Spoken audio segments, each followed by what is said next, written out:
على سيد الأنبياء والمرسلين أما بعد فأعوذ بالله من الشيطان الرجيم بسم الله الرحمن الرحيم قد جاءكم من الله نور وكتاب مبين صدق الله العظيم قال الله تبارك وتعالى في شان حبيبه مخبرا وآمرا إن الله وملائكته يصلون على النبي یا ایھا الذین آمنوا صلوا علیہ وسلموا تسلیما. محبت سے درود پاک پڑھ لیجئے. الصلاۃ والسلام علیک یا سیدی یا رسول اللہ وعلی آلک وصحبک یا سیدی یا حبیب اللہ. اس کو سادہ کر دو. الصلاۃ والسلام علیک یا سیدی یا نبی اللہ وعلی آلک وصحبک یا سیدی یا محبوب رب العالمین. تمام حمد و ثنا تعریف و توصیف اللہ تعالی جل مجدہ الکریم کی ذات بابرکات کے لیے جو خالق کائنات بھی ہے اور مالک شہاد بھی. اللہ جل وعلا کی حمد و ثنا کے بعد حضور نبی اکرم شفیع امم رسول محتشم اللہ کے پیارے امت کے سہارے رب کے محبوب دانائے غیوب مال کے رقاب امم فخر عرب و عجم والی کون و مکان سیاہ لا مکان حضور ختم المرتبت احمد مجتبی جناب حضرت محمد مصطفیٰ صلی اللہ علیہ وسلم کے حضور ناز میں اپنی عقیدتوں محبتوں اور نیازمندیوں کا خراج پیش کرنے کے بعد عزتوں کی مسند پہ جلوہ فراز حضرات علماء کرام اور قابل صد احترام حاضرین و سامعین السلام علیکم ورحمۃ اللہ وبرکاتہ. آج کی یہ خوبصورت بزم نور جو کہ بڑے ہی عقیدت و احترام سے انعقاد پذیر ہے، بتوفیق باری تعالی ہم سب کو حاضری کا شرف نصیب ہو رہا ہے. خلاق عالم کی بارگاہ میں دعا گو ہوں اللہ پاک اس پاکیزہ مجلس کا ایک ایک لمحہ اپنی بارگاہ میں مستجاب فرما کے میرے اور آپ سب کے لیے ذریعہ نجات بنا دے. ظاہر سی بات ہے عشاء کی نماز کے بعد یہ محفل کا آغاز ہوا ہے، تو میرا خیال ہے کہ اس وقت تقریباً 11:15 بجنے والے ہیں، بج گئے ہیں. تو 2.5 گھنٹے لگ بھگ اس محفل کے اندر آپ شرکت کر چکے ہیں. تو میں کوئی لمبا چوڑا خطاب تو نہیں کروں گا. اگر آپ کا ذوق ہوا تو آپ کی ذوق کی آبیاری کرتے چند منٹ آپ کے میں لوں گا، اس امید کے ساتھ کہ لمحہ لمحہ آپ کی توجہ میری جانب رہے گی، اور بڑے ہی اختصار کے ساتھ چند باتیں آپ سے عرض کر لینے کے بعد ہم دعا کی جانب پڑھیں گے. اللہ پاک میری زبان پہ کلمت الحق جاری فرمائے، حق سن کر سمجھ کر اعتقاد کے ساتھ ساتھ ہمارے لیے عمل کی راہیں بھی آسان فرمائے. صدیاں گزر گئی، حالات کی شگفتگی ماحول کی تازگی لگ ایسے رہا ہے جس طرح میری سرکار کالی ہو کے گزرے.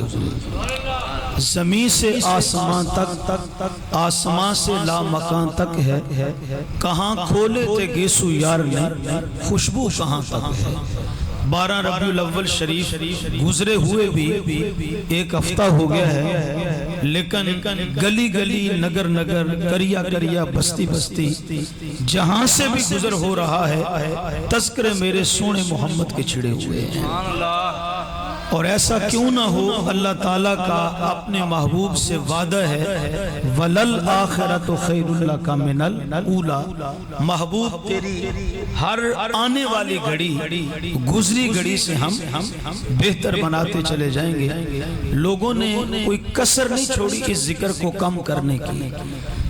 بدعات کے فتوے لگائے گئے، شرک کا نام دے کے اس ذکر کو روکنے کی کوشش کی گئی، بہت کچھ اس حوالے سے کوشش کی، مگر ان کی کوششیں ناکام ہوئی۔ یہ آپ بھی گواہ ہیں، علماء بھی گواہ ہیں، زمانہ بھی گواہ ہے کہ جیسے جیسے زمانہ گزرتا جا رہا ہے میرے لجپال آقا کا ذکر دن بدن بڑھتا ہی چلا جا رہا ہے، اس لیے کہ خدا ہے ذاکر میرے نبی کا، کبھی نہ یہ ذکر ختم ہوگا۔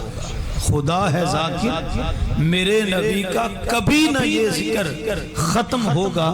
ازل سے میرے نبی کی محفل سجی ہوئی ہے، سجی رہے گی۔ اور ایک پنجابی کے شاعر نے بھی کہا تھا، جدا ذکر خدا بلند کرے کیڑا جمع اس نو بند کرے، او دے ذکر دا حافظ آپ خدا، پڑھو لا الہ الا اللہ۔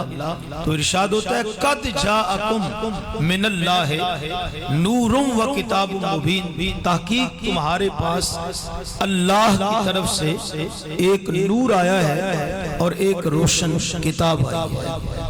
بلا شبہ یہاں پہ نور سے مراد ذات رسالت مآب صلی اللہ علیہ وسلم ہے، اور کتاب مبین سے مراد اس مقام پہ قرآن مجید فرقان حمید ہے۔ اب سادہ سا ترجمہ ان الفاظ کا یہ بنے گا، قد جاءکم من اللہ نور و کتاب مبین، تحقیق تمہارے پاس تمہارے رب کی طرف سے فرمایا میرا حبیب بھی آیا ہے اور ساتھ میں قرآن بھی لے کر آیا ہے۔ دو چیزوں کا ذکر ہوا، ایک قرآن کا اور دوسرا صاحب قرآن کا۔ فرمایا میں نے تمہیں اپنا حبیب بھی عطا کیا ہے اور تمہیں قرآن بھی عطا کیا ہے۔ اس کائنات کی سب سے بڑی نعمت میرے مصطفیٰ کریم علیہ السلام کا وجود ہے، اور اس کے بعد جو بڑی نعمت ہے اس کا نام قرآن مجید فرقان حمید ہے۔ تو فرمایا قد جاءکم من اللہ نور و کتاب مبین، اے میرے مصطفیٰ کے غلاموں تم کتنے خوش نصیب ہو، میں نے تمہیں اپنا حبیب بھی دیا ہے اور فرمایا اس کے صدقے پر قرآن بھی عطا کیا ہے۔ یاد رکھو نبی تو امتوں کو ملتے رہے، نبی رسول تو امتوں کو ملتے رہے، اور کتابیں بھی امتوں کو عطا کی جاتی رہی، ہوتی رہی، مگر یاد رکھو جب ہماری باری آئی تو صرف کتاب نہیں دی بلکہ سب کتابوں کی سردار قرآن مجید فرقان حمید دے دیا۔ اور جب میری اور آپ کی باری آئی، اس امت کی باری آئی، تو صرف نبی نہیں دیا، رسول نہیں دیا، بلکہ وہ اپنا محبوب عطا کیا جس کی خاطر ساری کائنات کو سجایا ہوا ہے۔ تو ہمیں نبی بھی دیا تو نبیوں کا سردار دیا، اور اگر کتاب بھی دی تو کتابوں کی سردار دی۔ یہ میرا اور آپ کا نصیب ہے، اللہ تبارک و تعالیٰ نے اپنا حبیب جو ہے وہ ہم گناہگاروں کو عطا فرما دیا ہے۔ لوگ آج یہ کہتے ہیں کہ کیا ہو گیا تمہیں، 15 صدیاں گزر گئیں، وہ آئے تھے اور ان کے آنے کا ذکر تم آج بھی کر رہے ہو، آج بھی تم خوشیاں منا رہے ہو، آج بھی تم جھنڈیاں لگاتے ہو، آج بھی تم دیگیں پکاتے ہو، لنگر پکا کے کھلاتے ہو۔ بھئی ہوا کیا ہے، تمہیں آخر کیا مل گیا ہے کہ 1500 سال گزر جانے کے بعد آج بھی تم خوشیاں منائے جا رہے ہو، گلیاں سجائے جا رہے ہو، جھنڈیاں لگائے جا رہے ہو، لنگر پکائے جا رہے ہو؟ تو میں کہوں گا اس لیے یہ خوشیاں منا رہے ہیں کہ ہمیں کوئی عام نبی عطا نہیں ہوا، رب نے اپنا حبیب ہم کو عطا فرما دیا۔ فضل رب العلا اور کیا چاہیے، فضل رب العلا اور کیا چاہیے، مل گئے مصطفیٰ اور کیا چاہیے، اور دامن مصطفیٰ جس کے ہاتھوں میں ہو اس کو روز جزا اور کیا چاہیے۔ سادہ ماحول ہے دیہاتی، بات سمجھانا چاہتا ہوں ایک مثال دے کے. بھئی باپ کی وراثت تقسیم ہونا تو جڑے پتر دے حصے دے وچ بر لبے سڑک یا بر لبے نہر چند پیلیاں آ جائیں، چند قلعے آ جائیں، وہ اپنے بختوں پہ ناز کرتا ہے، پوری برادری میں بتاتا ہے او پیا میرے حصے دے وچ فلاں جو زمین ہے نا جو بر لبے سڑک اچھی لوکیشن پہ ہے، بر لبے نہر ہے، وہ میرے حصے میں آئی ہے. او یار جس کے حصے میں باپ کی وراثت سے چند پیلیاں آ جائیں وہ اپنے بختوں پہ ناز کرے، جس کے حصے میں رب کا حبیب آ جائے وہ کچھ بھی نہ کرے. تو یہ ہمارا بخت ہے، ہمارا مقدر ہے. اللہ تبارک و تعالیٰ نے اپنا حبیب اس گناہگار امت کو عطا فرمایا. حضرات گرامی قدر تو فرمایا دو چیزیں عطا کی ہیں. قد جاءکم من اللہ نور و کتاب مبین، فرمایا اپنا حبیب بھی دیا ہے اور پھر اس محبوب کا صدقہ تمہیں قرآن بھی عطا کیا ہے. اب اللہ تعالیٰ نے اس مقام پہ دونوں کا ذکر ملا کے کیا ہے، قرآن کا ذکر بھی اور صاحب قرآن کا ذکر بھی. مگر اللہ تعالیٰ کا انداز بیان کیسا ہے، اللہ تبارک و تعالیٰ کا سنت اور طریقہ کیا ہے. یاد رکھیے میرے مالک نے دونوں کا ذکر ملا کے کیا، قرآن کا بھی صاحب قرآن کا بھی، مگر ترتیب کیا ہے. قد جاءکم من اللہ نور و کتاب مبین، صاحب قرآن کا ذکر پہلے کیا ہے اور قرآن کا ذکر بعد کیا ہے. تو یہ رب کا سنت اور طریقہ ہے اور رب کا انداز بیان قرآن میں موجود ہے. اللہ فرماتا ہے جب قرآن اور میرے حبیب کی بات کرو، جب دین کی بات کرو اور دین والے مصطفیٰ کی بات کرو تو تمہارے رب کی سنت کیا ہے، تمہارے رب کا انداز بیان کیا ہے. رب بھی قرآن کا ذکر بعد میں کرتا ہے، میلاد والے رسول کا ذکر پہلے کرتا ہے. ہمارا کیا طریقہ ہے، ہم بھی حضور کا ذکر پہلے کرتے ہیں، دین کی بات بعد میں کرتے ہیں. اور یاد رکھو پریکٹیکل طور پہ بھی دیکھ لو، حضور کا میلاد پہلے ہوا یا قرآن کا نزول پہلے ہوا؟ بولو.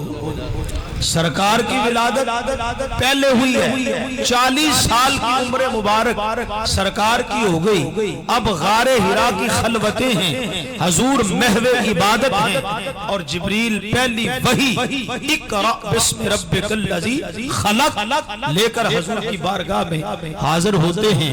معلوم ہوا 40 سال سرکار کی ظاہری عمر مبارک ہو گئی، تب قرآن کا نزول شروع ہوا ہے.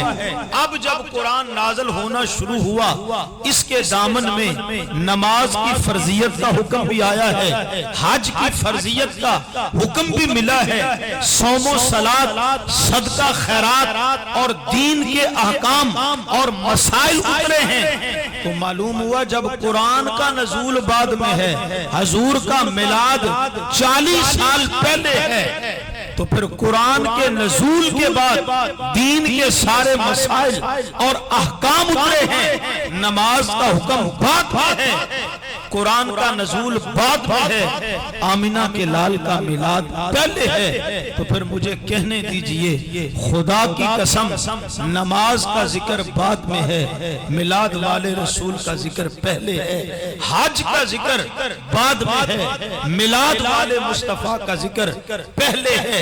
ہاں سارے کا سارا جو دین ہے وہ بعد میں ہے. جس محبوب کے جوڑوں کا صدقہ دین ملا ہے اس مصطفیٰ کا ذکر سب سے پہلے ہے. اور یاد رکھو جس جگہ پر آپ کو دین کی باتیں ملیں، نماز کی بات ہو، روزے کی بات ہو، حج صوم و صلاۃ کی بات ہو، قرآن کے پڑھنے پڑھانے کی بات ہو، دین کی بات سمجھائی جائے، مگر آمینہ کے لال کا ذکر نہ کیا جائے، نہ ذکر سنا جائے، نہ ذکر سنایا جائے، سمجھ لینا وہاں پہ دین ناقص ہے. دین کامل کہاں پہ پہ ہے جہاں پہ دین کی بات میں کی جاتی ہے. جس محبوب کا صدقہ دین ملا ہے اس محبوب کا ذکر پہلے کیا جائے گا. حضرات گرامی قدر، آپ کی توجہ کا طالب ہوں تو اللہ تبارک و تعالیٰ نے اس مقام پہ قرآن اور صحب قرآن دونوں کا ذکر ملا کے کیا اور دونوں کا ذکر اکٹھے ملا کے کر کے بتا دیا کہ قرآن میرے مصطفیٰ سے جدا نہیں ہے اور میرا مصطفیٰ قرآن سے جدا نہیں ہے. جہاں پہ قرآن ہوگا وہیں پہ مصطفیٰ ہوگا، جہاں پہ مصطفیٰ ہوگا وہیں پہ قرآن ہوگا.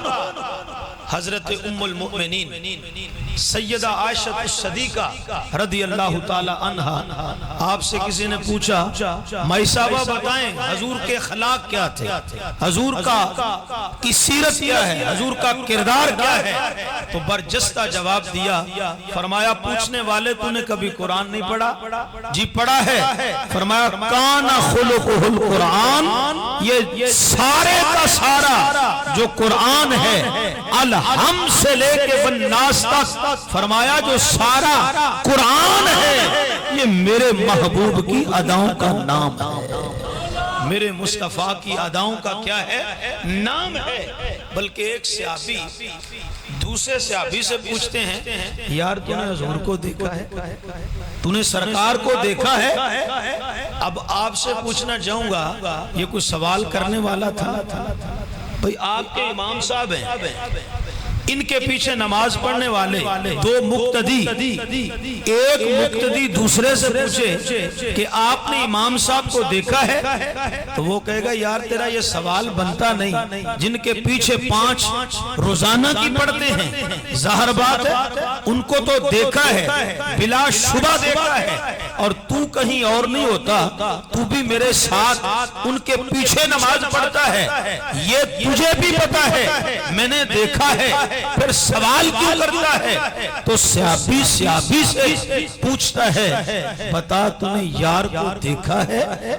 اب وہ کہہ سکتے تھے کہ یار میں صحابی کیسے بنا ہوں، اگر دیکھا ہے تو صحابی بنا ہوں، لیکن وہ بھی جانتے تھے. انہوں نے کہا یہ بتا یار کو دیکھا ہے؟ انہوں نے کہا ہاں دیکھا ہے. یہ نہیں کہا کہ یہ سوال کیوں پوچھتا ہے، میں تیرے ساتھ ہی تو دیکھتا ہوں. اس لیے کہ صحابہ بھی جانتے تھے کہ میرے مصطفیٰ کی صورت وہ صورت ہے کہ جس کو کوئی دیکھ کر بھی دیکھ نہیں سکا، جس کو کوئی دیکھ کر بھی دیکھ نہیں سکا ہے. بھئی سب سے زیادہ تو ابو بکر صدیق نے دیکھا ہے نا، جو غار میں بھی ساتھ ہے، مکے میں بھی ساتھ ہے، مدینے میں بھی ساتھ ہے، سفر و حضر میں بھی ساتھ ہے، جنگل بیابانوں میں بھی ساتھ ہے، شہروں میں بھی ساتھ ہے. لیکن میرے آقا نے ابو بکر صدیق سے ایک دن فرما دیا یا ابا بکر لم یعرفنی حقیقتاً غیر ربی، اے ابو بکر تو نے مجھے اگرچہ صبح و شام دیکھا ہے اور سب سے زیادہ تو نے مجھے دیکھا ہے، مگر یاد رکھ مجھے دیکھ کر بھی تو مجھے دیکھ نہیں سکا، اس لیے کہ اس کائنات کے اندر محمد کی حقیقت کو یا محمد جانتا ہے یا محمد کا خدا جانتا ہے. فرمایا میری حقیقت کو یا میں خود جانتا ہوں یا میرا خدا جانتا ہے. تو صحابی دوسرے صحابی سے سوال کرتا ہے بتا یار تو نے حضور کو دیکھا ہے؟ انہوں نے کہا جی میں نے دیکھا ہے.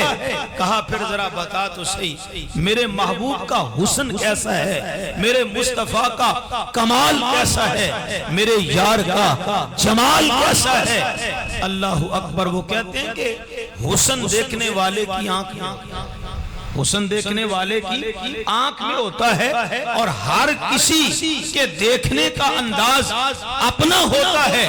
کہا میں نے بھی دیکھا ہے لیکن میں نے اپنی نظر سے دیکھا ہے. دیکھا تو نے بھی ہے لیکن تو نے اپنی نظر سے دیکھا ہے. جو میں دیکھا ہے وہ میں تو جانتا ہوں لیکن جو تو نے دیکھا ہے ذرا تو بھی تو بتانا یار کا کمال کیسا ہے, حبیب کا جمال کیسا ہے, حسن مصطفیٰ کیسا ہے.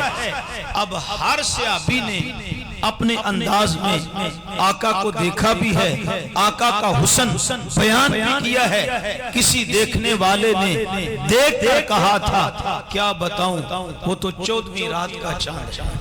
کسی دیکھنے والے نے کہا تھا کیا بتاؤں وہ تو چڑھتا سورج ہے. کسی دیکھنے والے نے کہا تھا کہ ہم نے نہ ان سے پہلے ایسا دیکھا نہ ان کے بعد والوں میں ایسا دیکھا. کسی نے کہا کوئی دیکھتا کیسے, کسی ماں نے ایسا جنم دیا ہوتا تو کوئی دیکھتا. ہر کسی کے دیکھنے کا اپنا انداز ہے, اپنی نظر سے انہوں نے دیکھا ہے. لیکن اس صحابی نے جو حسن مصطفیٰ پہ تقریر اپنے پیر بھائی کو سنائی وہ تقریر سننے کے قابل ہے. اس صحابی نے پوچھا بتا تو نے یار کو دیکھا ہے؟ کہا بالکل دیکھا ہے. بتا پھر یار کا حسن کیسا ہے, کمال اور جمال کیسا ہے.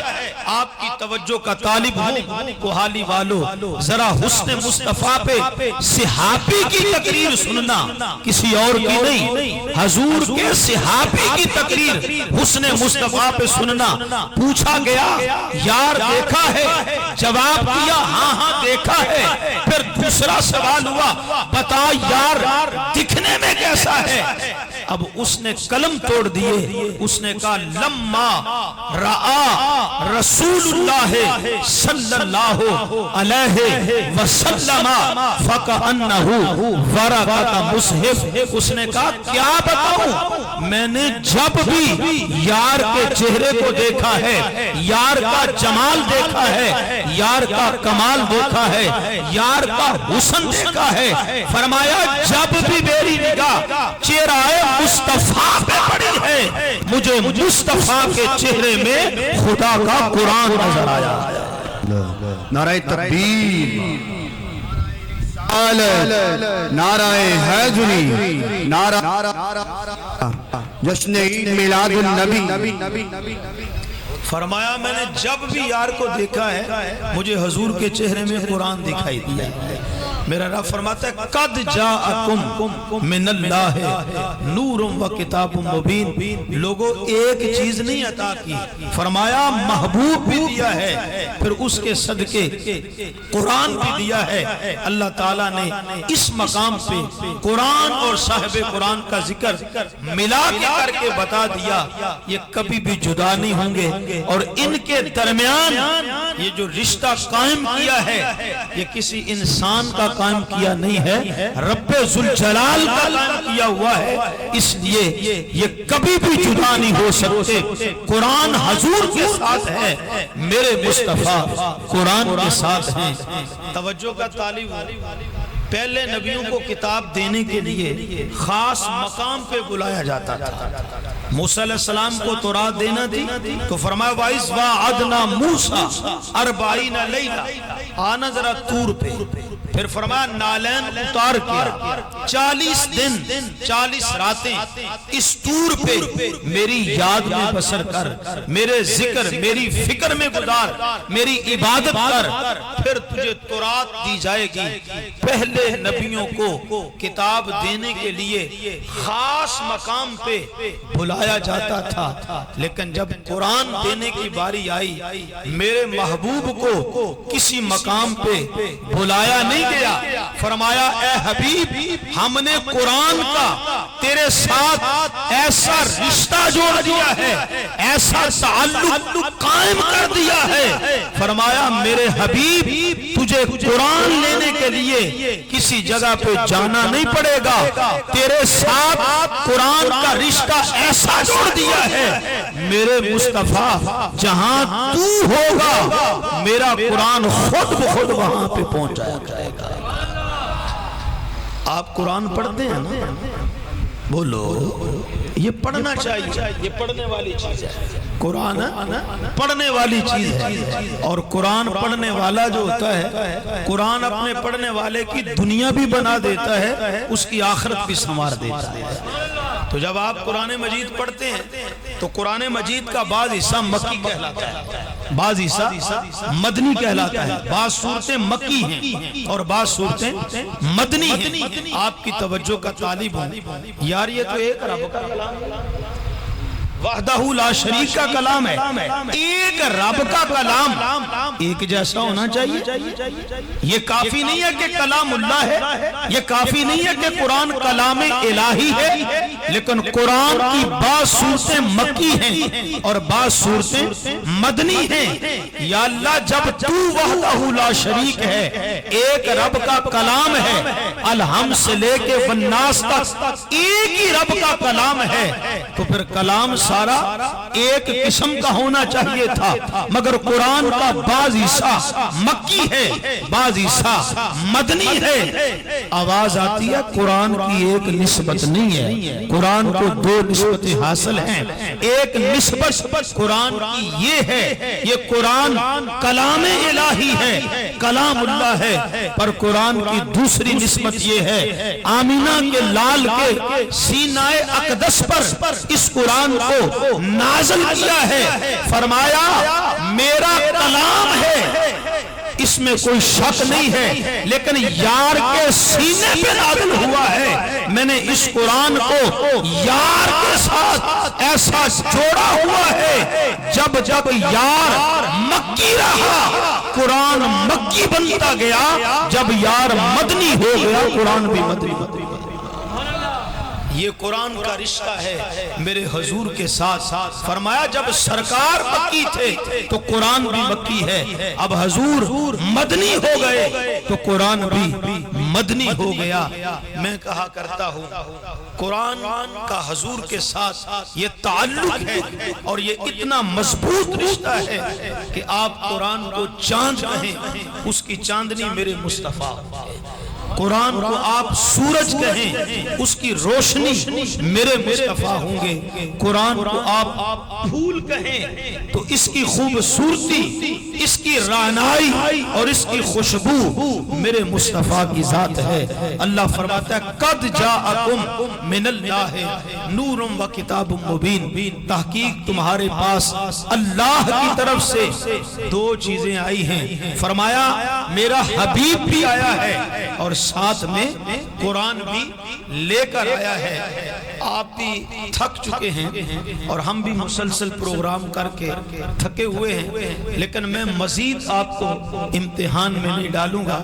میں نے تھوڑا سا چیک کیا ہے آپ کو کہ آپ کس مقام پہ اور کس پوزیشن پہ بیٹھے ہیں، لیکن مجھے محسوس ہو رہا ہے کہ آپ تھکے ہوئے ہیں اور آپ کا اس میں قصور بھی نہیں ہے۔ ظاہر بات ہے ماہرین نے اس بات کو لکھا ہے کہ جو قوت سماعت ہے اس کا دورانیہ 1 گھنٹے سے لے کے 1.5 گھنٹے کے درمیان ہے، تو ظاہر بات ہے ہم اپنے سامعین کو جب 3 گھنٹے 4 گھنٹے بٹھائیں گے تو پھر قصور ان کا بھی نہیں ہے۔ ہمارا بھی حق بنتا ہے کہ وقت تھوڑا لیا جائے، بات اچھی دی جائے، لیکن آپ کی توجہ کا طالب ہوں میں لمبے چوڑے امتحان میں آپ کو ڈالے بغیر بس چند منٹوں کے اندر اپنا پیغام آپ تک منتقل کر کے اپنی بات کو ختم کر لوں گا۔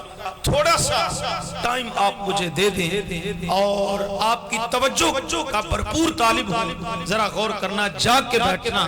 تو میں نے عرض کیا اللہ تعالیٰ نے قرآن اور صحب قرآن دونوں کا ذکر ملا دیا اور ایک جگہ پہ دونوں کا ذکر کر کے بتا دیا کہ قرآن میرے محبوب سے جدا نہیں ہے اور میرا محبوب قرآن سے جدا نہیں ہے۔ اس بنیاد پر کہ اللہ تعالیٰ نے دونوں کو ملا دیا اور دونوں کے درمیان ایک مضبوط تعلق اور رشتہ قائم کیا، اس بنیاد پہ اللہ تعالیٰ نے بہت ساری ایسی خصوصیات ہیں، بہت سارے ایسے کمالات ہیں جو قرآن اور صاحب قرآن کے درمیان مشترک کر دیے۔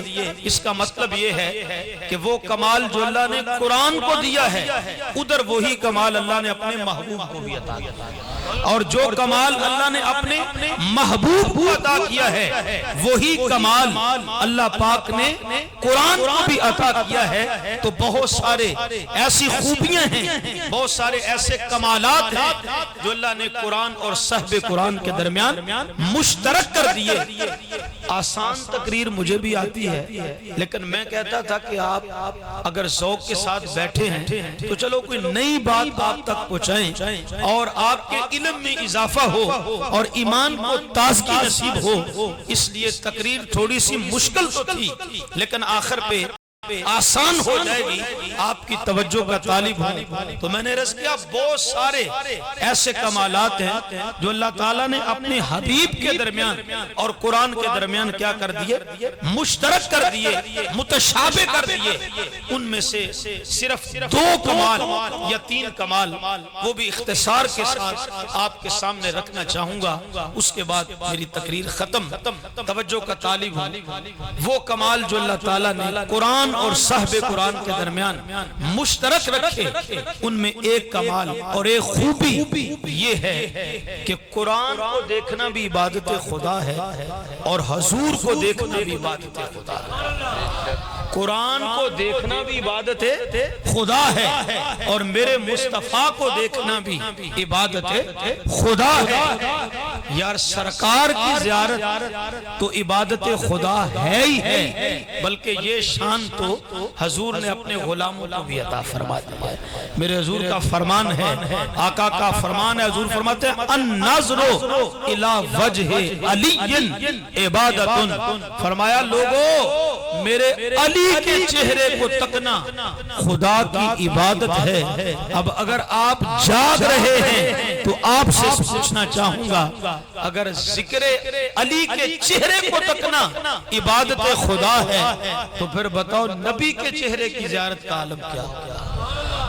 اگر علی کے چہرے کو تکنا عبادت خدا ہے تو نبی کے چہرے کو تکنا کیا ہوگا؟ اور پھر میں نبی کے چہرے کی زیارت کی بات نہیں کر رہا, میں تو سید الانبیاء کے چہرے کی زیارت کر رہا ہوں, رب کے حبیب کے چہرے کی زیارت کی بات کر رہا ہوں. سنو سنو, علی کے چہرے کو تکنا بھی خدا کی عبادت ہے, نبی کے چہرے کو تکنا بھی خدا کی عبادت ہے, رسولوں کے چہرے کی زیارت بھی خدا کی عبادت ہے. مگر یاد رکھو میرے اور آپ کے لجپال آقا کے چہرے کی زیارت فقط عبادت خدا نہیں ہے, مصطفیٰ کے چہرے کی جو زیارت ہے وہ عبادت خدا بھی ہے, زیارت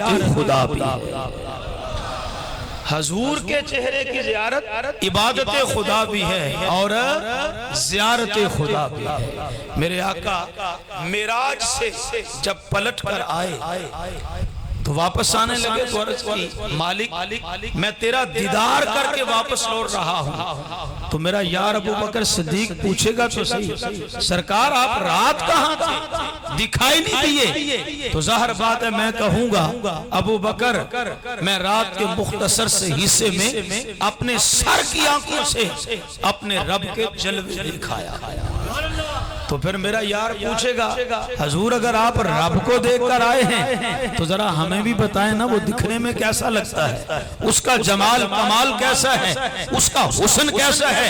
عمر پوچھ سکتا ہے, علی عثمان پوچھ سکتے ہیں, میرے غلام پوچھ سکتے ہیں, آقا جی آپ رب کا دیدار کر کے آئے ہیں, سر کی آنکھوں سے کر کے آئے ہیں, ذرا یہ تو بتائیں ہمارا رب دکھنے میں کیسا ہے, اس کا جمال اس کا حسن کیسا ہے.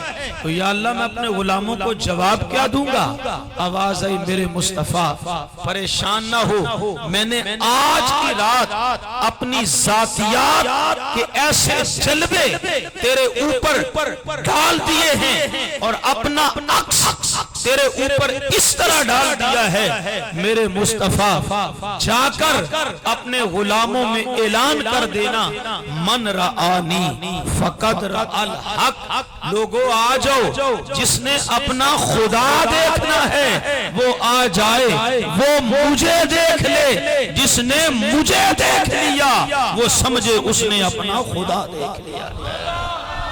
دیکھنے والے تو کہا کرتے ہیں اللہ اللہ، دیکھنے والے تو کہا کرتے ہیں اللہ اللہ، پر یاد آتا ہے خدا دیکھ کے صورت دیکھیے۔ تو یاد رکھو حضور کے چہرے کو تکنا بھی عبادت خدا ہے، اور قرآن کو دیکھنا بھی عبادت خدا ہے۔ خدا کی قسم ہمیں تو قرآن کی عظمت ہم نے تو اس کو طاقوں میں بند کر دیا، ہم نے الماریوں کی زینت بنا دیا، ہم نے پرچھتیوں کے اوپر غلاف ڈال کے اس کو ڈھانپ کے رکھ دیا، مگر یاد رکھو یہ قرآن وہ لازوال کتاب ہے جس کو پڑھنا بھی عبادت خدا ہے، جس کو سننا بھی عبادت خدا ہے، جس کو سمجھنا بھی عبادت خدا ہے، جس کو سمجھ کر عمل کرنا بھی عبادت خدا ہے۔ ہاں ہاں قرآن وہ مبارک کتاب ہے جس کو چھونا بھی عبادت خدا ہے، جس کی زیارت بھی عبادت خدا ہے۔ توجہ کا طالب ہوں، بات لمبی نہ ہو جائے۔ دوسرا جملہ اور دوسرا کمال جو اللہ تعالیٰ نے قرآن اور اپنے محبوب کے درمیان مشترک رکھا ہے وہ کیا ہے؟ یاد رکھو قرآن کو بھی طہارتوں کا مجموعہ بنایا ہے اور اپنے حبیب کو بھی طہارتوں کا مجموعہ بنا دیا ہے۔ ویسے یار آپ یہ تو میں سوچ رہا ہوں کہ آپ کو زیادہ دیر نہیں بٹھانا، چند منٹ اور چاہتا ہوں، ویسے آپ کی رائے کیا ہے؟ آپ کا کوئی موڈ ہے سننے کا کہ نہیں؟ ہم نے کبھی ایسے ماحول میں خطاب نہیں کیا کہ جناب لوگ دعائیں کر رہے ہوں کہ مولوی صاحب کب جان تو ہم تو بھی اتنی دیر تک خطاب کرتے ہیں جب تک ذوق سلامت۔ ذرا آپ بتائیں کہ آپ کا بھی ذوق ہے سننے کا یا نہیں ہے؟ اونچی آواز سے ایک بار کہو پھر سبحان اللہ۔ تو قرآن اور حضور کے درمیان ایک اور وصف کمال جو اللہ نے مشترک رکھا ہے وہ کیا ہے؟ قرآن کو بھی طہارتوں کا مجموعہ بنا دیا اور اپنے محبوب کو بھی طہارتوں کا مجموعہ بنا دیا۔ قرآن کی طہارت کا عالم کیا ہے؟ اللہ فرماتا ہے لا یمسہ الا المطہرون، خبردار قرآن کو ناپاک بندہ ہاتھ بھی نہیں لگا سکتا۔ یہ قرآن کی طہارت ہے، فرمایا بے وضو بندہ اس قرآن کو ہاتھ نہیں لگا سکتا۔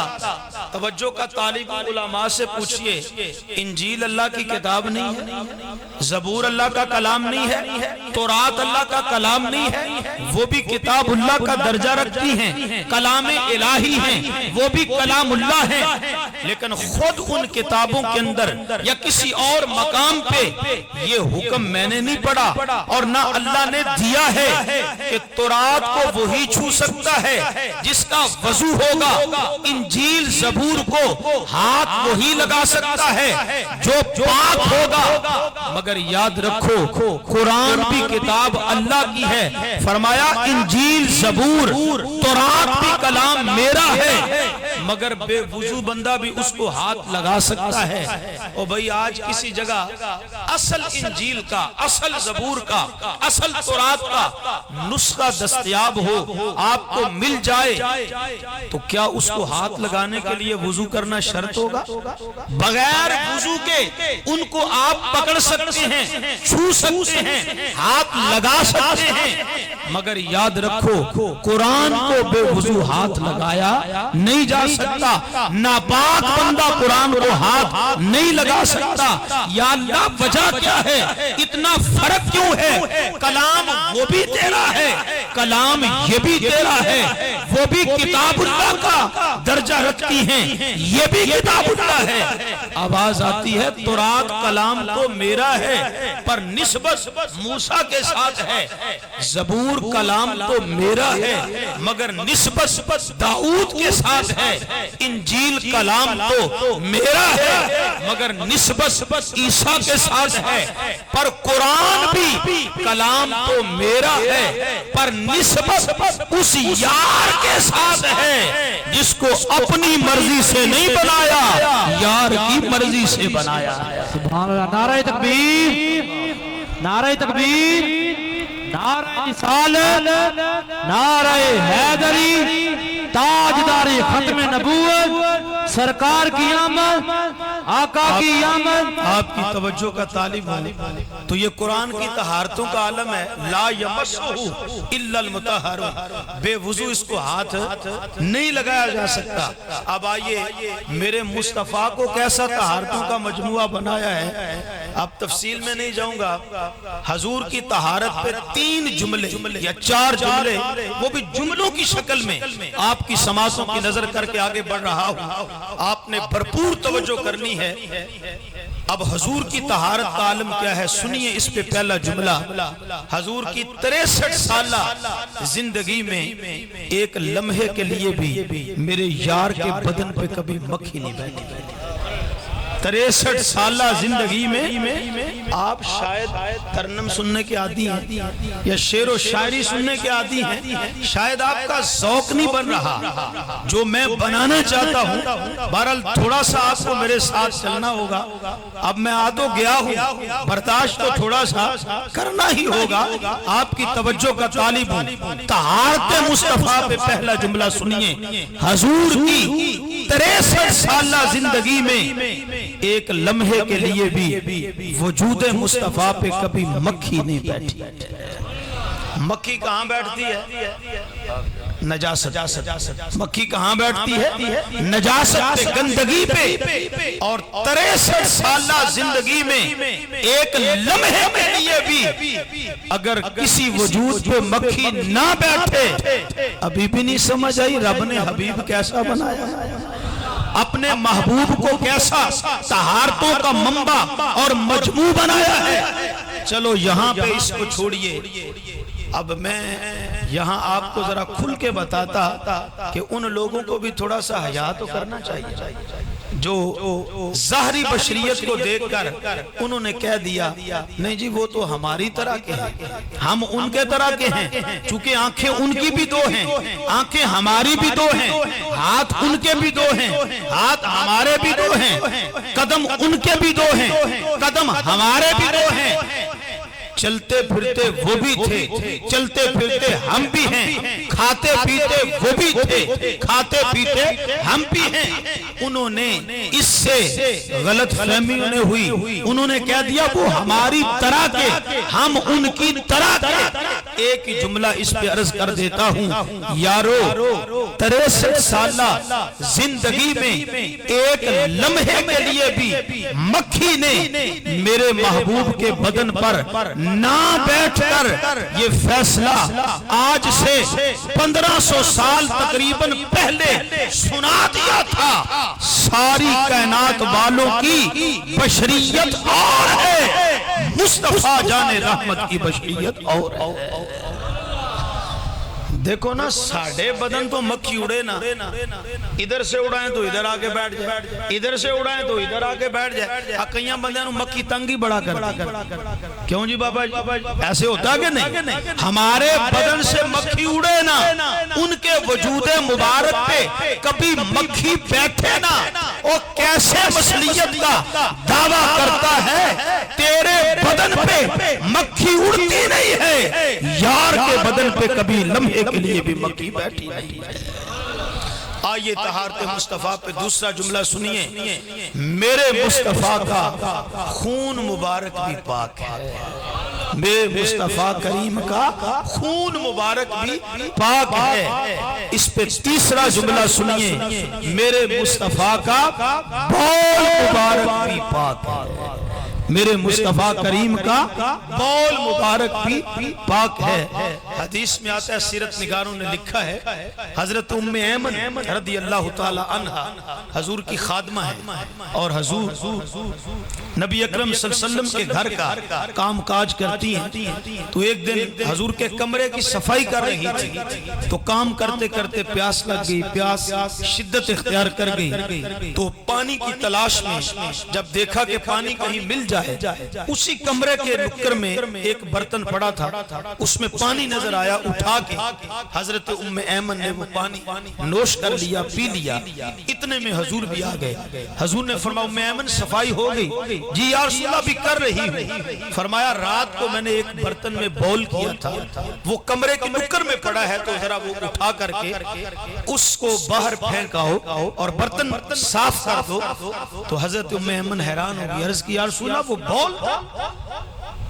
جی ام ایمن وہ بول تھا. حضور میں تو وہ پانی سمجھ سے پی گئی, وہ بول تھا؟ آقا نے فرمایا ہاں ام ایمن وہ بول تھا آقا, لیکن میں نے تو پانی سمجھ کے وہ پیا ہے. آپ کہتے ہیں بول تھا؟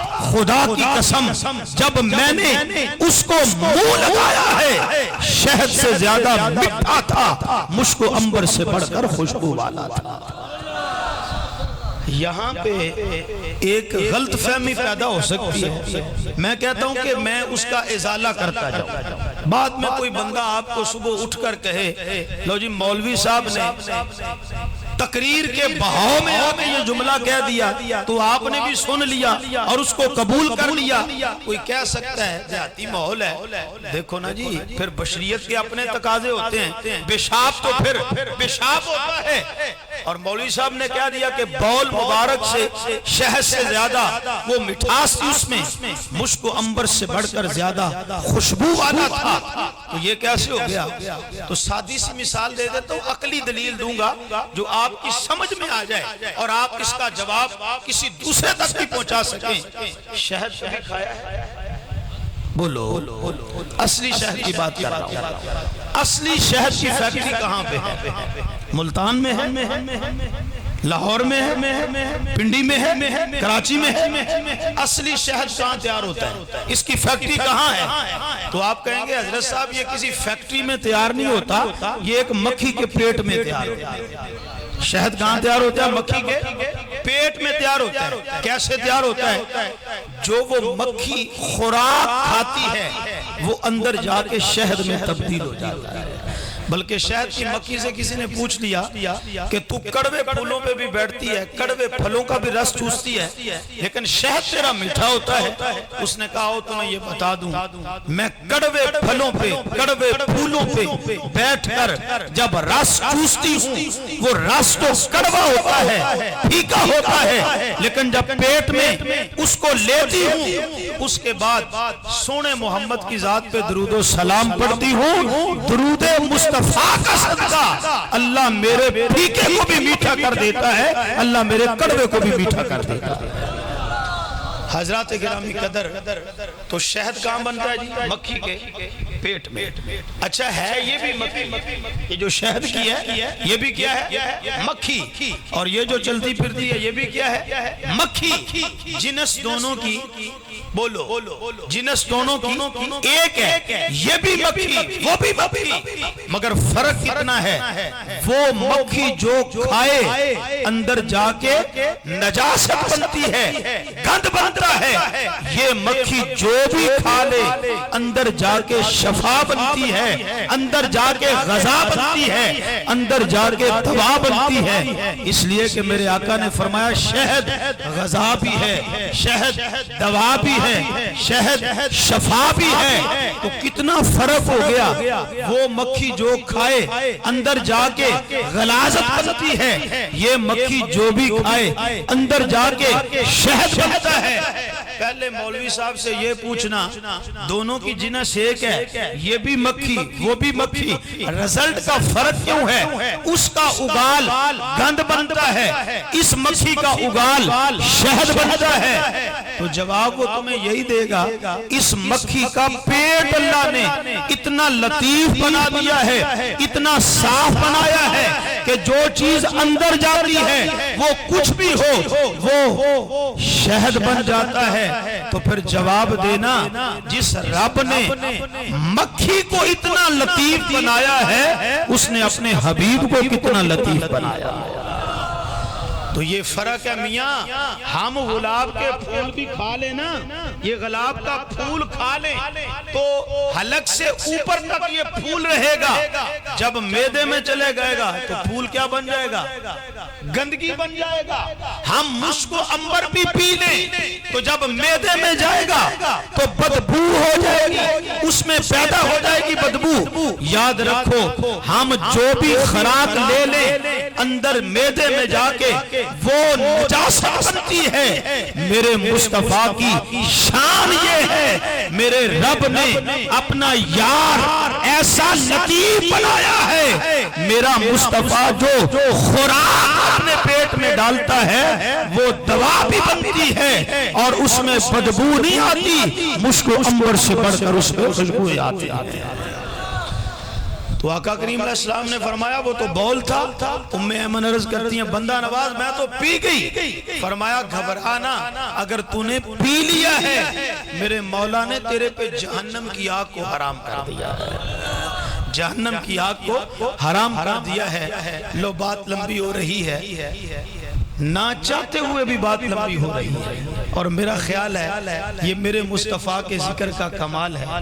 اللہ اکبر۔ دیکھو ہم خوش نصیب ہیں جو یہ ذکر کر بھی رہے ہیں، اور ہماری یہ خوش بختی ہے جو سرکار کا ذکر سن بھی رہے ہیں، اس لیے کہ یہ ذکر کرنا بھی خدا کی سنت ہے، یہ ذکر سننا بھی میرے خدا کی سنت ہے، اور تمام نبیوں کی بھی سنت یہی ہے، ذکر مصطفیٰ کرنا، ذکر مصطفیٰ سننا۔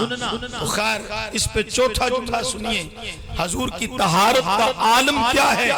پہلا جملہ 63 سالہ زندگی میں ایک لمحے کے لیے بھی یار کے وجود پہ مکھی۔ دوسرا جملہ حضور کا خون مبارک بھی کیا ہے۔ تیسرا جملہ حضور کا بول مبارک بھی کیا ہے، پاک ہے۔ چوتھا جملہ سنیے، پسینہ تو ہمیں بھی آتا ہے، پسینہ تو ہمیں بھی آتا ہے۔ پہیا ایک دن غسل نہ کریے تے کارالے کول نہیں بہن دیندے، پامیں جڈا بھی مہنگا پرفیوم لا لئیے، پامیں پورے بدن تے پوڈر چھڑک لئیے، جب پسینہ آئے گا تو بدن سے بدبو آئے گی۔ پسینہ ہمیں بھی آتا ہے پر ہمارے پسینے میں بدبو ہوتی ہے۔ پسینہ یار کو بھی آتا تھا پر یاد رکھو حضور کے بدن پر جو پسینہ آتا تھا اس میں مشک و عنبر سے بڑھ کر خوشبو ہوا کرتی ہے۔ اور صحابہ کہتے ہیں ہم سرکار کو ملنے جب آیا کرتے تھے، حضور در دولت پہ تشریف فرما نہ ہوتے، ہم کسی سے پوچھا نہیں کرتے تھے حضور کہاں ہیں۔ صحابہ کیا کرتے تھے؟ صحابہ کہتے ہیں مدینے کی گلیوں کے چکر لگاتے تھے اور سونگتے تھے، ہمیں خوشبو رسول بتا دیتی تھی سرکار کہاں جلوہ فراز ہیں۔ اس کی وجہ یہ ہے میرا مصطفیٰ جن گلیوں سے گزر جایا کرتا تھا، کئی روز تک وہ گلیاں وہ رستے بھی خوشبو سے معطر رہا کرتے تھے۔ ایک حدیث اس کے ضمن میں سنانا چاہتا ہوں، اور یہ حدیث اس نیت سے سنیں گے اور اس نیت سے بیان کروں گا کہ اس میں حضور کی امی جان کی شان کا بیان ہے۔ اور آپ دیہاتی لوگ ہیں، ہمارے دیہاتوں میں یہ جملہ کہا جاتا ہے اگر کسی بندے کو راضی کرنا ہو نا تو اس کے ماپوں کا تذکرہ چھڑا، اس کے ماں باپ کا ذکر کرو۔ جب کسی کے ماں باپ کی شان کو بیان کریں تو بندہ خوش ہو جاتا ہے، راضی ہو جاتا ہے۔ آپ کی توجہ کا طالب ہوں، حضور کی امی جان کا ذکر اس نیت سے سنیے کہ جب سرکار کی امی کی شان بیان ہوگی کریم آقا راضی ہو جائیں گے، جب سرکار راضی ہو جائیں گے خدا کی قسم ہمارا رب بھی ہم پہ راضی ہو جائے گا۔ آپ نے علماء سے سن رکھا، بس اشارہ کرتا گزر جاؤں گا۔ نبی اکرم صلی اللہ علیہ وسلم جب اپنی والدہ ماجدہ کے بطن اطہر کی زینت بن چکے تو حضور کی ولادت باسعادت سے 6 ماہ پہلے آپ کے والد ماجد حضرت عبداللہ رضی اللہ تعالی عنہ کا انتقال ہو گیا، اور جب آپ کے والد ماجد کا انتقال ہوا تو ابھی چند روز گزرے تو سیدہ آمینہ سلام اللہ علیہا کسی کام کی غرض سے گھر سے نکلی اور مکے کی گلی سے گزر رہی ہے اور پیچھے ایک قریشی خاتون بھی جا رہی ہے، وہ قریشی خاتون کیا دیکھتی ہے؟ آمنہ جس گلی سے گزرتی جا رہی ہے وہ گلی خوشبو سے معطر ہو رہی ہے، وہ گلی خوشبو سے معطر ہو رہی ہے۔ اچھا، جس طرح ہمارے ہاں یہ ہے، اسلام کا یہ حکم ہے کہ جس عورت کا خامند شوہر انتقال کر جائے وہ بیوہ عورت اپنی عدت جب گزارے گی خوشبو نہیں لگائے گی، بناؤ سنگار نہیں کرے گی۔ تو اسی طرح زمانہ جاہلیت کا بھی دستور تھا، عرب کے ہاں بھی یہ رواج تھا، عربوں کے ہاں، کہ جب کسی کا شوہر انتقال کر جاتا تو بیوہ نہ خوشبو لگاتی نہ بناؤ سنگار کرتی، اور اس سے اس کو روکا جاتا۔ تو وہ عورت کیا دیکھتی ہے؟ قریشی خاتون آمنہ جس گلی سے گزرتی ہے وہ گلی خوشبو سے معطر ہو رہی ہے۔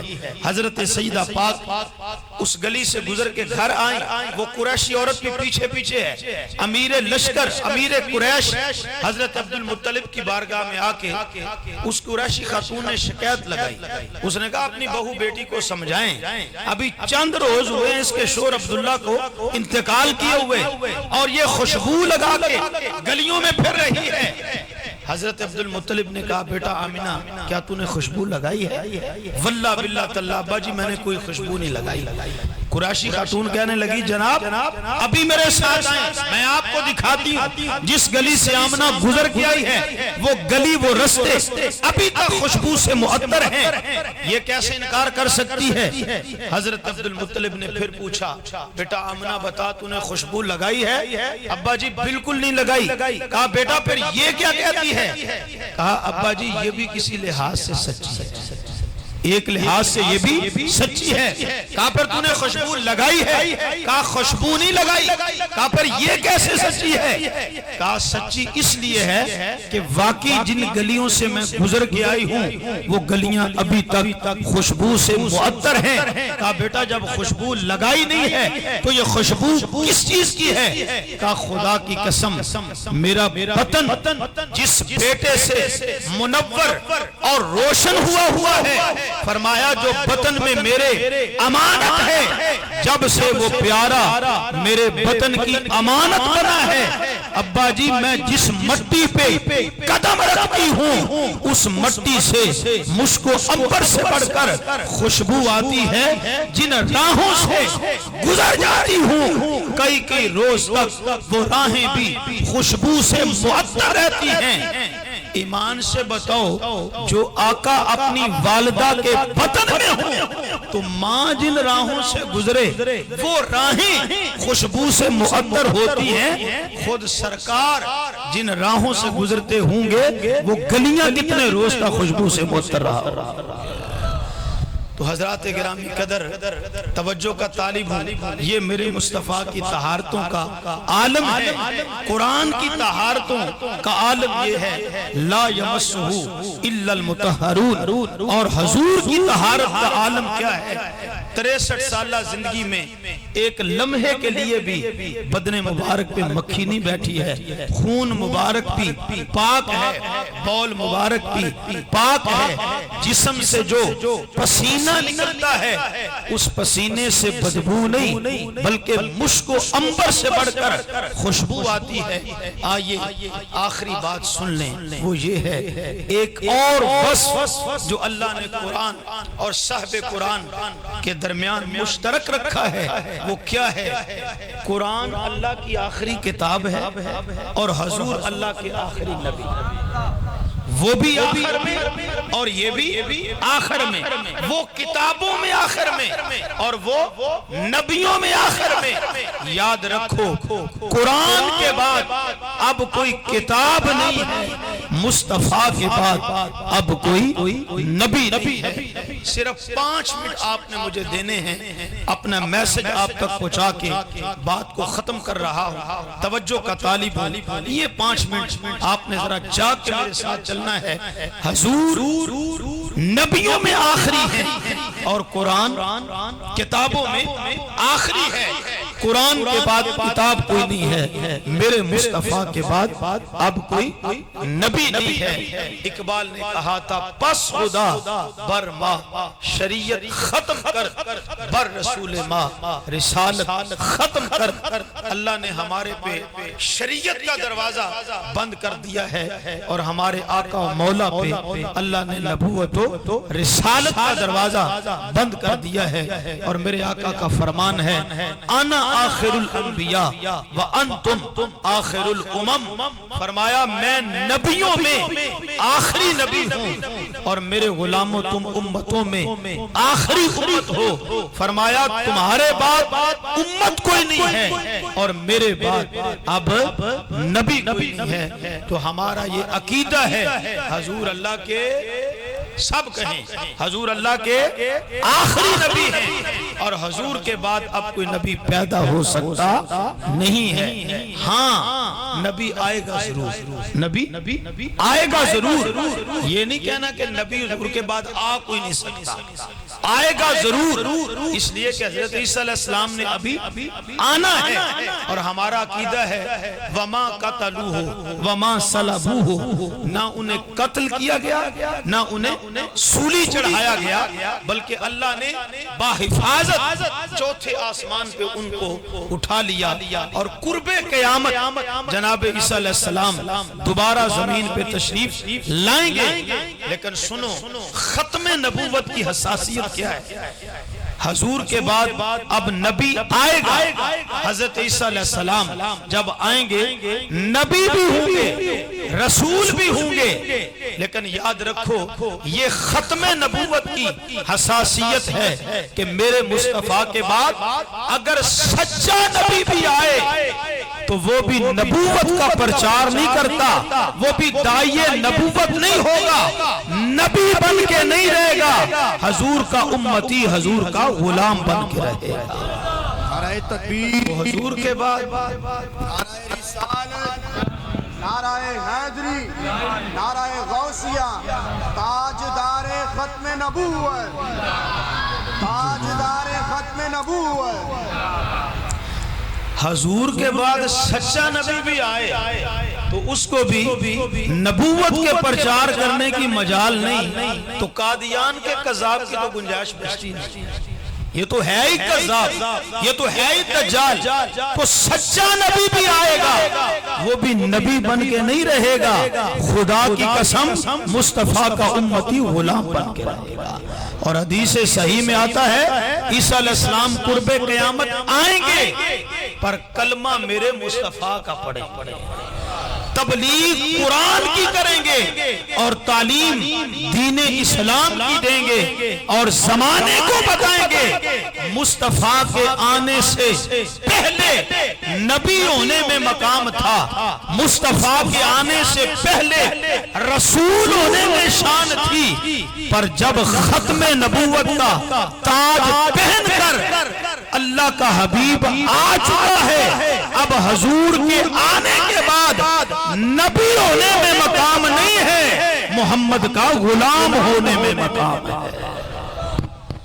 یہ جو قادیان کا قذاب تھا، یہ مرزیوں کا جو سردار بنا ہے، اس کا نام کیا تھا؟ بولو، غلام احمد، غلام احمد۔ پہلے تو آپ کو یہ عرض کرنا چاہوں گا یہ نام ہی بتا رہا ہے کہ یہ نبیوں والا نام نہیں۔ غلام احمد کیا بتا رہا ہے؟ یہ نام اس کا بتا رہا ہے مرزے کا کہ یہ نبیوں والا نام نہیں ہے۔ کیسے؟ موٹی سی ایک دلیل دے دوں جو آپ کے سمجھ میں آئے۔ ویسے علماء تو بڑی دلیلیں دیتے ہیں، لیکن وہ ذرا آیتیں یاد کرنا، حدیثیں یاد کرنا مشکل کام ہوتا ہے۔ میں ایک دو باتیں صرف ساتھی کروں گا جو عام بندہ بھی اس کو یاد رکھ سکتا ہے۔ اس کا نام کیا تھا مرزے کا؟ غلام احمد۔ تو یہ نام ہی نبیوں والا نام نہیں، اس لیے کہ آدم سے لے کے میرے آقا تک جتنے بھی نبی آئے ہیں 1,24,000 کم و بیش نبی تشریف لائے ہیں، رسول آئے ہیں، چلو سب کا نام مذکور نہیں ہے، لیکن جتنوں کے نام قرآن میں یا حدیث میں آئے ہیں ان سب ناموں کو دیکھ لو، کسی ایک نبی کا بھی نام مرکب نہیں بلکہ کیا ہے؟ مفرد ہے۔ نام کیا ہے؟ مفرد۔ بھئی سادے لفظوں میں بتا دوں، مرکب ہوتا ہے دو جملے مل کر، اور مفرد ہوتا ہے تنہا لفظ، اکیلا لفظ۔ تو دیکھ لو، آدم ایک لفظ ہے، نو ایک لفظ ہے، شیس ایک لفظ ہے، ادریس ایک لفظ ہے، اسی طرح ابراہیم ایک لفظ ہے، موسیٰ ایک لفظ ہے، عیسیٰ ایک لفظ ہے، محمد صلی اللہ علیہ وسلم ایک لفظ ہے، مفرد ہے، مگر اس کا نام کیا ہے؟ غلام احمد۔ تو یہ مرکب ہے، نام ہی بتا رہا ہے کہ یہ نبیوں کی سیریل والا نام نہیں ہے۔ اور دوسرے نمبر پہ عرض کرتا جاؤں، اس کا نام ہے غلام احمد، یہ مرکب اضافی ہے، غلام احمد۔ اس کا معنی ہے احمد کا غلام۔ پاگل تھا، انگریزوں کے ہتھے چڑھ گیا، ان کی بات مان لی، انہوں نے کہا تھا تجھے عزت دیں گے، آ تو ہماری بات مان، نبوت کا دعویٰ کر، تجھے عزت ملے گی۔ اس نے انگریزوں کے کہے پہ دعویٰ نبوت کر لیا، اور دعویٰ نبوت کر کے ذلیل ہو گیا، رسوا ہو گیا، اپنی دنیا بھی برباد کر بیٹھا اور اپنی آخرت بھی برباد کر بیٹھا۔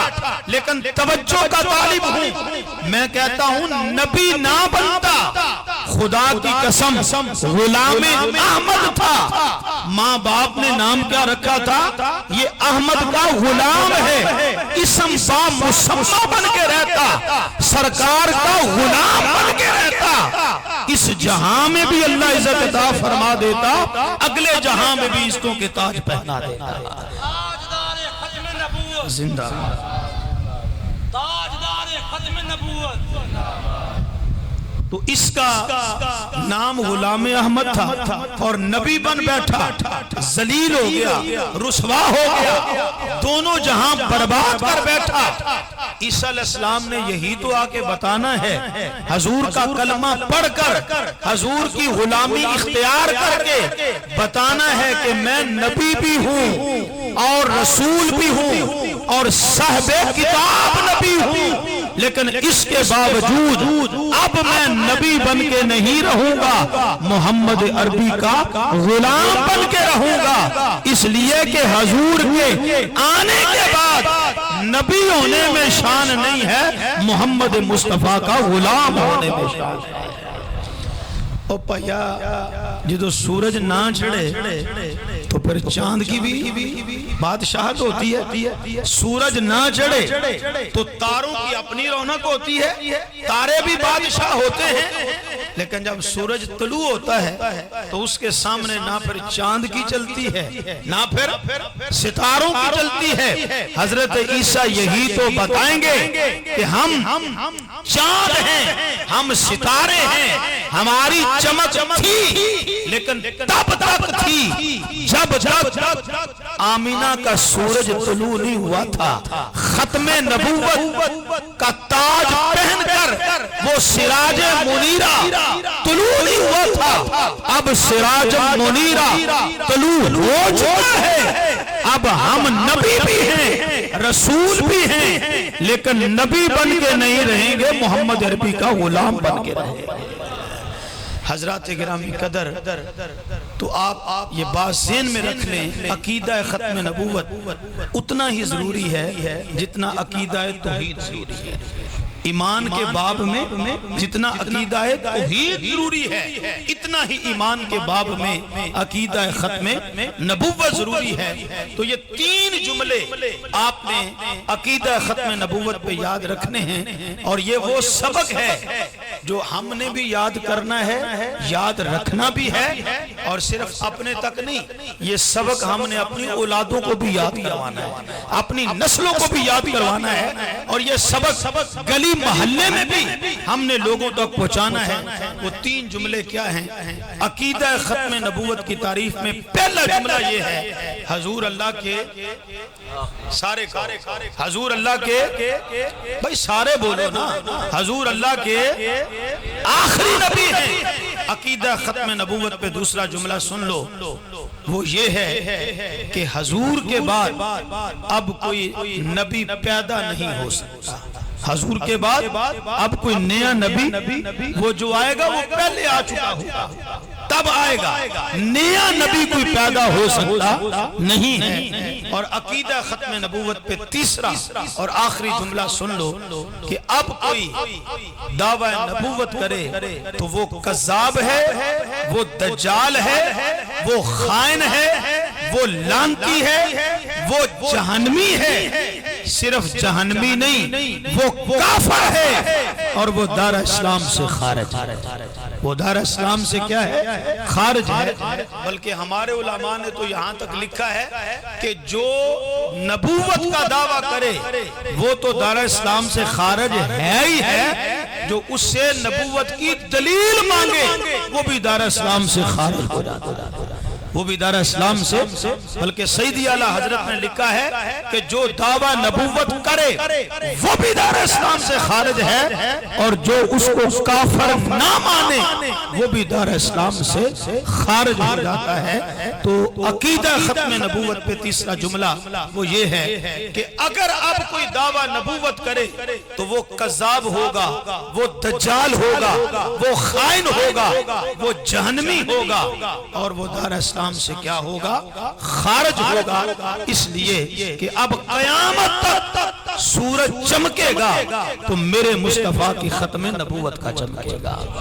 لو ایک نعرہ آپ نے میرے ساتھ مل کر لگانا ہے، اس کے بعد گفتگو ختم ہے، اور یہ نعرہ آپ نے اپنے جذبوں کا اظہار کرنا ہے اور اپنے عقیدے کا اظہار کرنا ہے، اور اس مسجد کے در و دیوار کو گواہ بنانا ہے کہ کس طرح حضور کی ختم نبوت کے پہرے دار حضور کی ختم نبوت کا پہرا دیتے ہوئے کس طرح نعرہ بلند کر رہے تھے، پورے جوبن کے ساتھ، پورے ذوق اور شوق کے ساتھ آپ نے مل کر یہ نعرہ لگانا ہے، نعرہ تکبیر۔ مزہ نہیں، پورا جوش لگا، زور لگا، نعرہ تکبیر، نعرہ رسالت، نعرہ رسالت، نعرہ رسالت، تاجدار ختم نبوت، تاجدار ختم نبوت، تاجدار ختم نبوت۔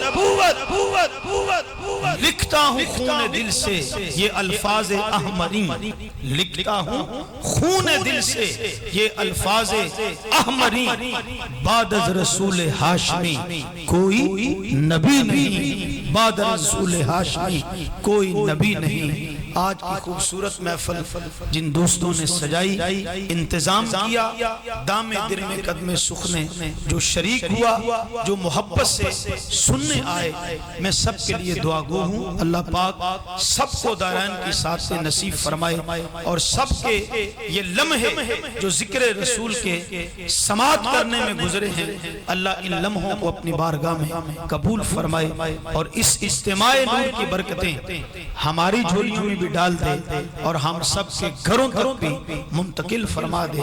جتنے علماء تشریف لائے سب کا میں شکریہ بھی ادا کرتا ہوں، اور سب کے لیے دعا گو بھی ہوں۔ اللہ ان کے علم میں، عمل میں، عمر میں، رزق میں، خلوص میں بے پناہ برکتیں اور اضافہ فرمائے۔ ابھی سلام ہوگا، دعا ہوگی، لیکن میں آپ سے اجازت لے لوں گا۔ میں آپ کے لیے دعا گو ہوں اور آپ میرے لیے دعا گو رہیے گا۔ اللہ آپ سب کو سلامت رکھے اور تا قیامت رکھے۔ اسی طرح حضور کی محبت اور حضور کے عشق و محبت کی خیرات اللہ ہم سب کو عطا فرمائے رکھے۔ وما علیہ الا البلاغ۔ سلام کے لیے کھڑے ہو جائیں۔ مصطفیٰ جان رحمت بلا شمائے آیت بلا کون سلام شمع بز میں ہدایت بلا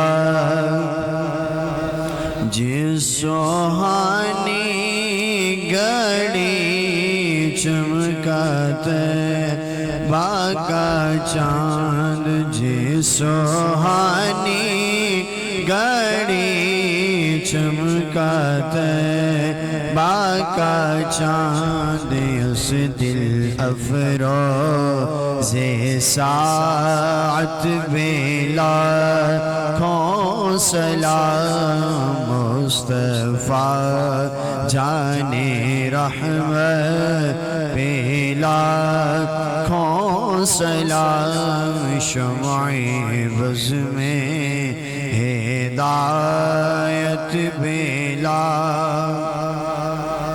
امتی امتی لب پہ جاری رہا امتی امتی لب پہ جاری رہا امتی تیری قسمت پہ لاکھوں سلام مصطفیٰ جان رحمت پہ لاکھوں سلام شمع بز میں ہدایت بلا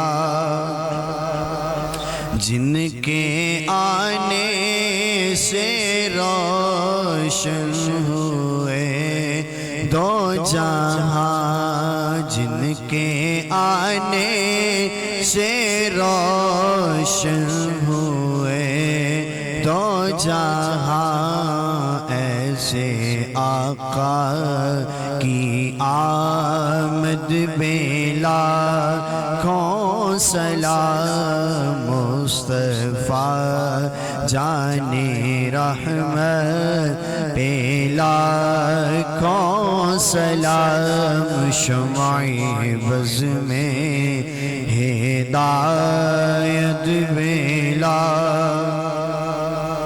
یا الہی صدقہ میلاد رسول یہ سلام عاجزانہ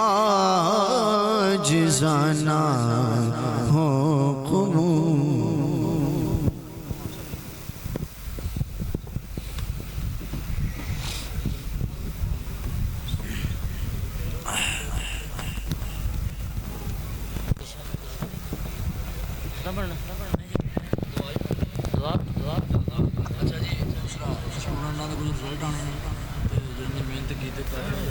پڑھے مجھے پتہ ہے اچھا لوا لینے آمین بسم اللہ الرحمن الرحیم تقرأت کرو الحمدللہ رب العالمین الصلاة والسلام علی سید الانبیاء والمرسلین وعلی آلہ واصحابہ اجمعین یا باری تعالیٰ کریم جتنا ذکر روزگار کیتا پڑھیا پڑھایا گیا اہتمام کیتا اللہ اپنے پاک محبوب دی بارگاہ اقدس توسل دے نال اللہ حضور علیہ السلام دی بلند شان دا صدقہ اللہ تیرے آپ اور تیرے پاک محبوب علیہ السلام دے وسیلہ پاک جلیلہ دے نال تیرے بلند بارگاہ اقدس در ہدیاتاً توفاتاً نظراناتاً پیش کر دیں قبول و منظور فرما اللہ اس کلام پاک دا ثواب لنگر شید ثواب اتنا ذکر روزگار کیتا نبی مکرم صلی اللہ علیہ وآلہ وسلم کی بلند بارگاہ اقدس میں کریم آقا صلی اللہ کے پیارے والدین آپ کی ازواج آپ کے صاحبزادگان صاحبزادیاں پانچ تن پاک تمام صحابہ کرام تمام صحابیات تمام شہداء کرب بلا